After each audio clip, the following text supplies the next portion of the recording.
Mystery is my hobby.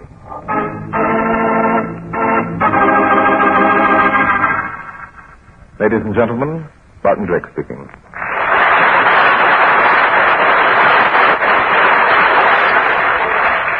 For tonight's drama, I've selected case history number 118 from my book, Mystery is My Hobby. I call it Death Paints with Purple.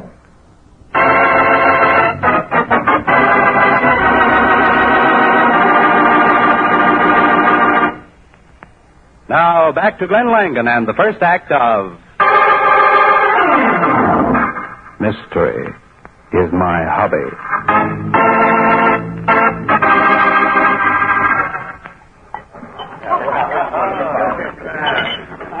Don't you think you better skip this one, Johnny?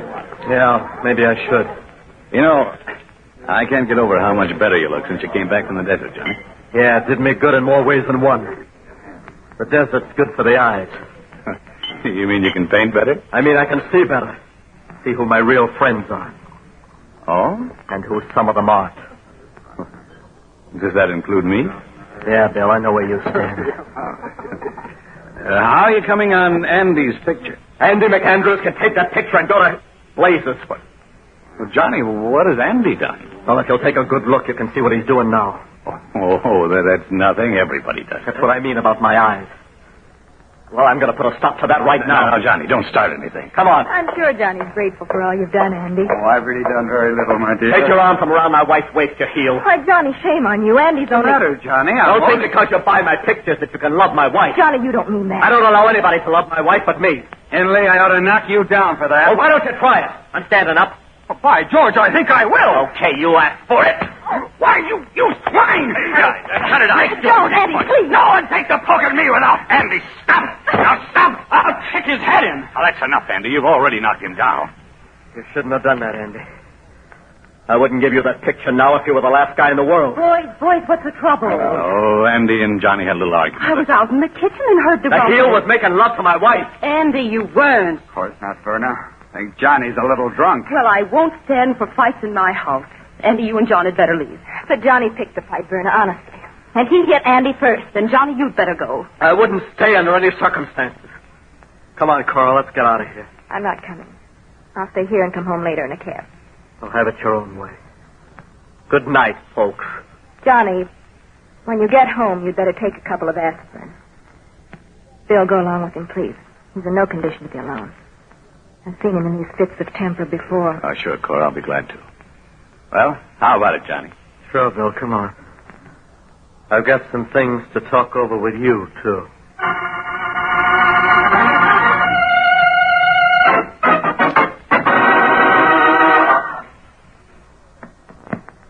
There you are, Johnny.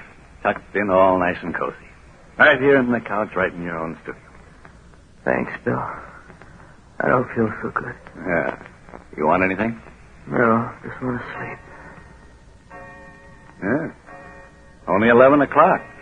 Well, I'll turn off your light. I'm going back to the party. Now, you just leave everything to me, huh? Say, that's the picture you're painting for Andy McAndrews, this desert scene? One was a painting for Andy. You can't have it. It's my masterpiece. Andy's heel. You feel differently in the morning. You'll think it's a...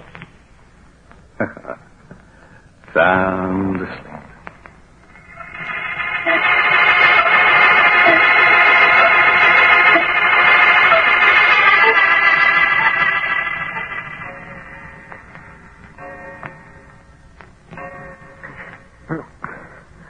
Oh, 3 o'clock.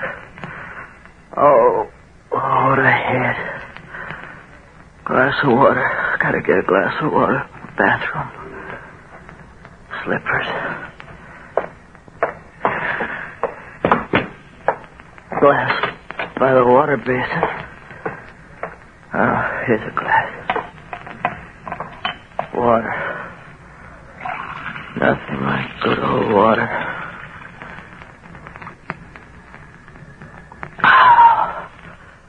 Good old water. No. something. It's in the water.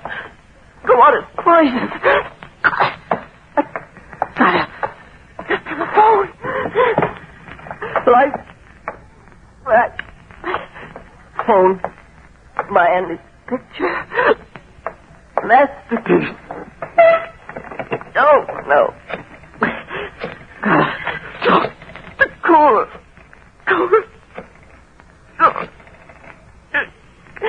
Hello, Bill. Bill, don't call poison. Tell Andy. I've finished the masterpiece. Now get paint. Paint? Now.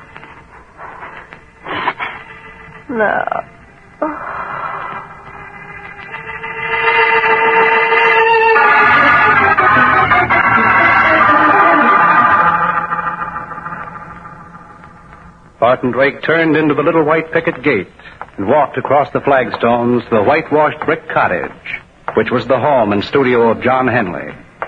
Bart was an admirer of Henley's work and wished to commission him to do the illustrations for his new book. He took the 2 tile steps and reached out to ring when the door opened. Bart, what are you doing here? Oh, Inspector Noah Danton. Inspector, are you, having your portrait painted? Don't be funny. I asked you what you were doing here. I came to see John Henley. Why? What for? He's going to do some illustration for me if it's any of your business, which it isn't. Look, don't give me that. I get it. You've been posing for Henley. He told me he was going to do a group for the museum on Neanderthalic men. Whatever that is, it's not funny. Well, as long as you're here, you might as well come on in. Oh, thank you, Inspector. Body's in the studio. Body? Inspector, what? Still kidding, huh? And you didn't know that John Henley committed suicide? Henley? Suicide? Inspector, with God as my judge, I didn't have the slightest idea. Mighty peculiar. I came here to talk to John about some work he's going to do for me. Well, maybe, but if that's the case, you might as well go on back home. He squeezed his last splotch of paint from a paint tube. Suicide? Oh, I can't believe that Johnny wasn't the kind to commit suicide. Why not? He'd rather drown his troubles in a bottle. Well, that ties in. He wasn't quite himself last night. How do you know? Look, Bart, I've investigated this case. I've talked to all the people connected with it. That's how I know. And I'm all through with it, and I'm going home. Just as soon as the wagon comes to take away the body. Well, couldn't you be persuaded to give me just a teeny bit about this, Inspector, please? Pretty please? Oh, all right. Now, look. Henley was at a party last night, a party that was thrown by Mrs. Verna Billings, a widow. Was his wife, Cora, with him? Of course she was, and so were a couple of other people, a fellow by the name of Bill Royal and another guy by the name of Andy McAndrews. Well, Henry proceeds to get nasty and starts a fight with this McAndrews guy. Huh? Makes a complete ass of himself. So the hostess, this widow, orders him out of the house. I see. Did he leave? Sure. This Bill Royal drove him home here and put him to bed. Bill Royal? What was the matter with his wife? Because it was only 11 o'clock and she wanted to stay at the party. She was mad at him besides. Uh-huh. Then what did this Bill Royal do? Went back to the party. About 3 o'clock, Henley gets up, goes to the bathroom, mixes himself a glass of poison. Oh, wait a minute. Just a minute, Inspector. How do you know this happened at just 3 o'clock? Because he called the folks at the party right after 3 and told them he'd taken poison. Huh? Also made some crazy remark about finishing a masterpiece. Something he'd been painting for this McAndrews guy. Did you say the body was still here? Yeah, in the studio. Mind if I take a look? No, I suppose not. Come on. Thank you, Inspector. He isn't very pretty. Kind of poison he took did things to him. Was it quick acting? I'll say. Couldn't have lived over 3 minutes. Well, there he is. Just as we found him, lying there right in front of his easel. He certainly ruined that picture, didn't he? Yeah. I wonder why he did that. Stuck his fingers in some purple paint and dragged them clear across the painting. That's what he must have meant when he said that he'd finished the masterpiece. He finished it, all right. Inspector, I believe that Henley was trying to tell us something. Oh, did you happen to find out for whom he was doing this painting? Sure, the McAndrews guy. Hey, I got you, Bart. He and McAndrews had a fight and he... Come on, we're going to have another little talk with that guy.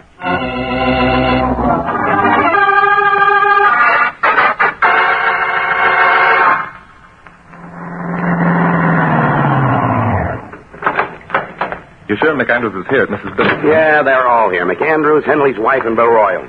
Didn't any of them go home after the party? Sure, they all did, but they came right back again. Been slopping up drinks and consoling the widow.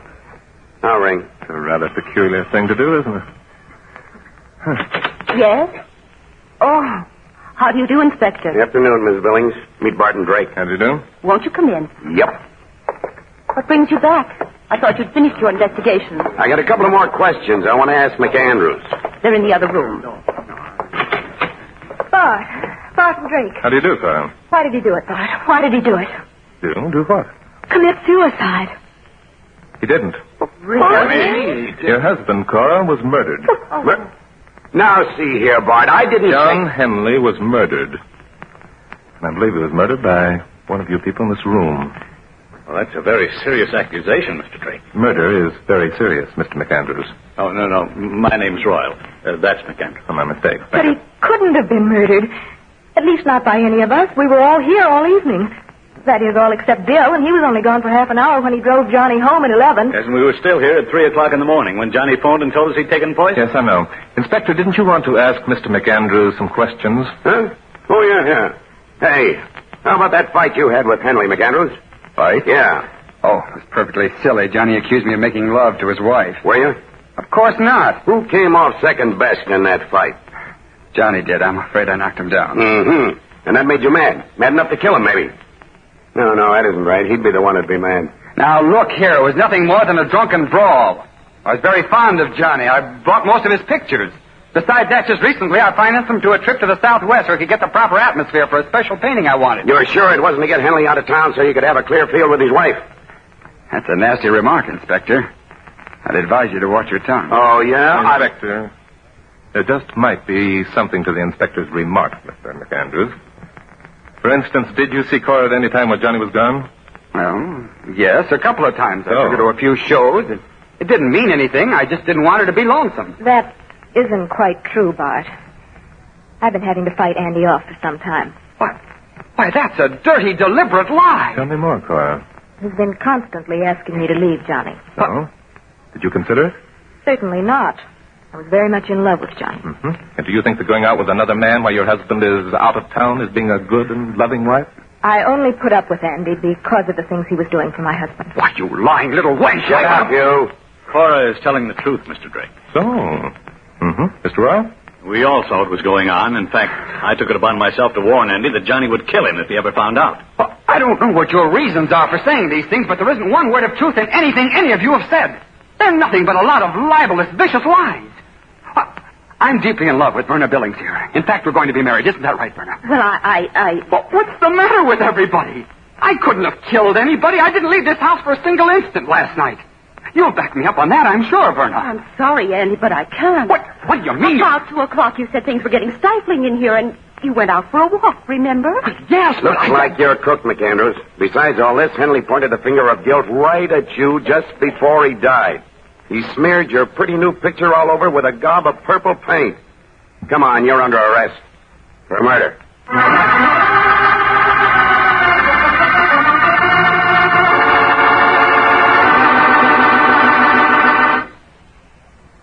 And now back to Glenn Langan for the second act of Mystery is my hobby. I don't see why you had to come up here to McAndrews' office, Bart. I've already got enough evidence to hang him. Hang who? McAndrews. Well, you see, I'd rather hang the murderer. Huh? Say, are you nuts? McAndrews is a murderer. Well, I've got some different ideas, Inspector. Take a look in the file cabinet, will you? See if you can locate John Henley's file. Okay. Hurry up, will you, Inspector? They're right here. All right. Give them here. What do you expect to find in here? Letters, I hope. Here's something. A letter written to McAndrews from Henley when he was in the Southwest. I can't see how that could have anything to do with it. Listen to this, Inspector. Well, Dear Andy, sure want to thank you for giving me the opportunity to paint the desert. I'm enjoying every minute of it. You were right. The sun has boiled out the you-know-what. I think I've cured myself completely, but I'm beginning to experience the awful loneliness that an alcoholic feels in sobriety. To keep myself from going crazy, I'm doing a little prospecting. What do you know? Funny that a painter should do anything like that, isn't it? Don't fall over in a faint if I should happen to find something, and if I do, I'll be able to repay you very substantially for all your kindnesses. Sincerely, Johnny. No motive for murder there. No. Nothing but love and kisses. Wait a minute, Inspector. Here's another one dated 6 weeks later. Now, don't tell me he found a gold mine. Yeah. It looks like he did. Listen. McAndrews. Heard through a friend of mine that you've been fooling around with Cora. Too bad for you, my friend, that you didn't stay in your own backyard. Incidentally, I've nearly finished the picture that I came here to paint, but you'll never get it. What? Also, incidentally, I found out what I was looking for in the hills. But you'll never get any of that either. Instead, you're going to get a good stiff poke in the jaw, Henley. P.S. Pass the bottle.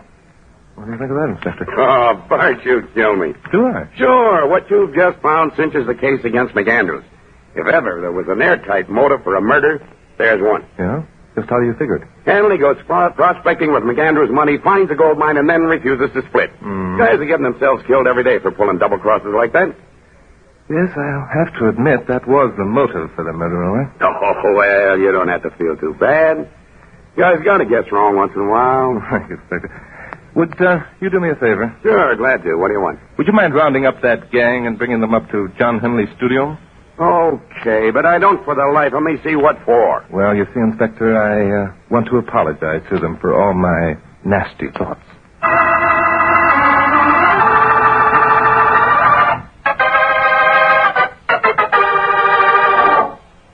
Well, come on, let's get this over with. What more do you want with us? Oh, I just feel as though I should do the inspector a favor. I got him into this, you know. He had the case all solved. Suicide. You've already done me a favor, Bart. You put me on to McAndrews. Yes, but I'm afraid you've gotten off on a detour. Huh? Why, you said... Mrs. Billings. Yes? Andy McAndrews was quite right in saying that he intended to marry you, wasn't he? Well... In fact, you intended to marry him. That is, until Bill Royal here started lavishing his attentions on you. Then you decided that you two would make a better team. Well, that's a lie. I never... Bill, how could you... Why, you and I were going to... Thank you, Cora. Say, Bart, how'd you know that? I didn't. I pulled that one out of the blue, Inspector, but it got the desired result. Now, ladies and gentlemen, I'm ready to tell you who killed John Henley, how, and why. We know who did it. Andy McAndrews. No, Cora, you're wrong, and you know it. Johnny knew what he was talking about when he said that somebody was playing around with you. Only he didn't accuse the right party. It was you, Bill Royal. Me? Why? Don't deny it. Cora's already given it away. It'll do you no good. At the same time, you were still seeing Verna on the side. Bill, I never would have believed... Well, you're well rid of him, Mrs. Billings. It was only your money he was after. He only switched over to Cora when he learned that Johnny had discovered a gold mine. I don't believe it. Bill really loves me.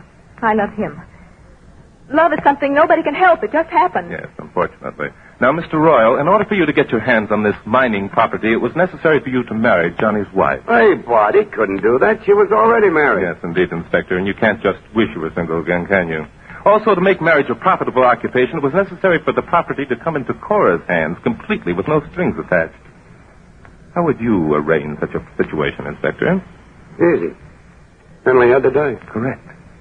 And so, Bill Royal, you killed him. Yeah. What radio program have you been listening to? Still not ready to admit it, huh? Don't be silly. I have a perfect alibi. So? John was alive at 3 o'clock in the morning, and I was at Verna's party at 3 o'clock in the morning, and everybody who was there will have to swear to it, whether they want to or not.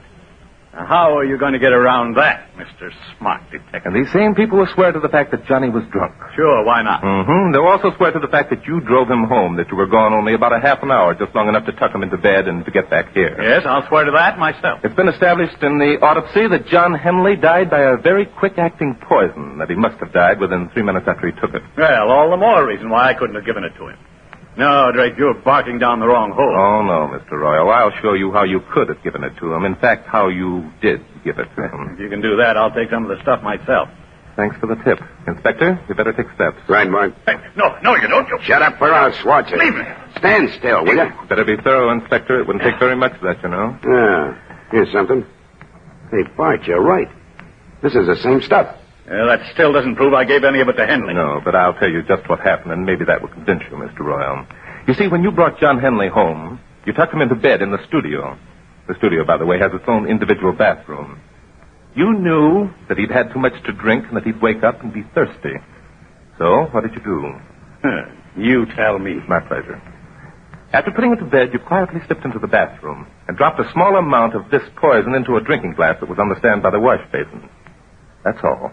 Then you went back to the party and waited. At 3 o'clock, John Henley woke, just as you figured he would, went to the bathroom to quench his thirst. Drew himself a glass of water and drank it. By the way, am I doing all right? It's your story. Go on. Thank you. The stuff you used, Bill Royal, has an amazing effect. It counteracts the effects of alcohol right now. In 2 seconds, Hanley was as sober as a judge. He knew what had happened to him and who had done it. No doubt his subconscious mind remembered seeing you go into the bathroom. Anyway, he rushed to the phone and called Mrs. Billings home, hoping he'd be able to speak to his wife and tell her what had happened. The poor guy. He never did know that you, too, had double-crossed him, Cora. But again, he was out of luck because you, Bill, answered the phone, and at that time it wouldn't do him any good just to accuse the man who murdered him. Great story, Drake. A great story. Thank you. I can see why your books sell so well. However, in this case, I'm afraid you've forgotten one very important thing. Well, please tell me what it is, Mr. You've forgotten that anybody could have done the very same thing. You haven't one iota of evidence that ties me up with the case. All you've got is a lot of pretty theory. Well, you see, I don't have to supply that evidence, Bill Royal. John Henley did it for me. He not only pointed one finger at you, he pointed 5. What do you mean? He was determined that his murderer wouldn't go unpunished, but he had such a little time, just seconds. So he grabbed a tube of paint and squeezed it on his fingers. And even as he fell to the floor, he managed to pull his hand across his latest picture, that painting, incidentally, that's standing in front of you. What does that prove? That, my friend, proves that you are the killer. Because those 5 marks, Bill Royal, are purple. Royal purple.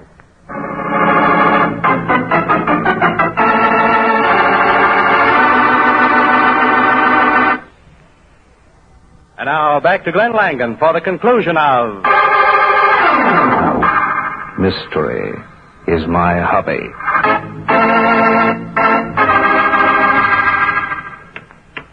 Oh, just take that man, Bart. Your move.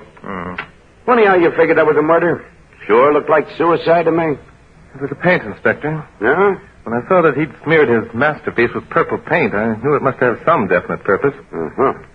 That move laid you wide open, Inspector. I'll take these 3. Call me, will you? Yeah, Janet. Then, of course, Bill was the only one who had the opportunity to do it. Aren't you going to move, Inspector? Oh, yeah, sure, there. Yeah.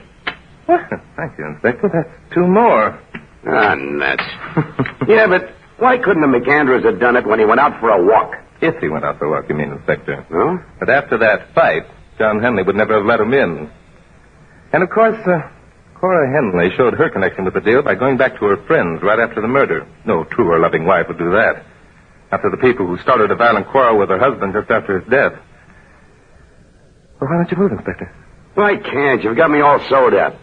Oh, gun you, Bart, you beat me at everything I try to do, whether it's checkers or murder. Here I had the most beautiful suicide I ever saw, and you have to go and make a mystery out of it. No, but of course, Inspector, of course. You certainly should know by now that mystery is my hobby.